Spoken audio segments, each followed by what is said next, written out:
મને મજા આવે તો કરી લેવાની, મને સૌંદર્ય દેખાય તો માણી લેવાનું, પણ જો તમે આસક્ત થઈ જાઓ તો તમે રાવણ થઈ જાઓ, જો તમે આસક્ત થઈ જાઓ તો તમે દુશાસન થઈ જાઓ.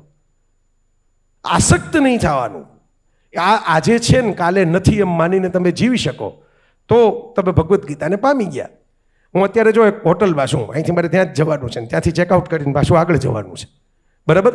હોટલ સરસ છે, તો હોટલ સરસ હોય તો આપણને એમ લાગે કે હા હા આવા ગાદલા તો આપણે ક્યાંય નથી, આવા ઓશિકા તો આપણે ક્યાંય નથી, આવો શાવર તો આપણા ઘરમાં નથી, બરાબર. મજા આવે.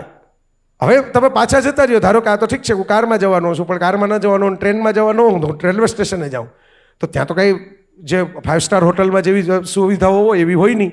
એટલે આપણે એમ કે હમણાં તો આપણે કેવી સરસ જગ્યાએ હતા, હવે ક્યાં આવી ગયા, જો ના કૂતરા આટા મારે છે, ના કેળાની છાલ પડી છે, વેફરના પડીકા પડ્યા છે.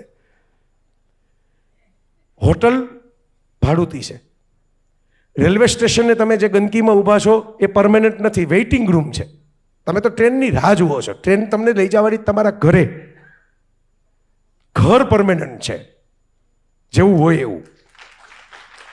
ઝૂંપડી હોય તોય ભલે, મહેલ હોય તોય ભલે, ઘર પરમેનન્ટ છે. એમાં જ તમારે સૌથી વધારે રહેવાનું છે.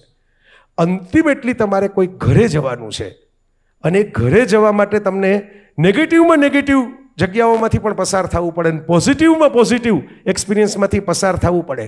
નથી હોટલ કાયમી, નથી રેલવે સ્ટેશનનો બાકડો કાયમી, એમ માનીને જે મુસાફરી કરી શકે એ ભગવદ્ ગીતાને પામી ગયા, એ વિતરાગ અને સ્થિત પ્રજ્ઞતાને પામી ગયા. આ જ ભારત છે. पूरा वीडियो देखने के लिए सब्सक्राइब करें भारत कुल ऑन YouTube।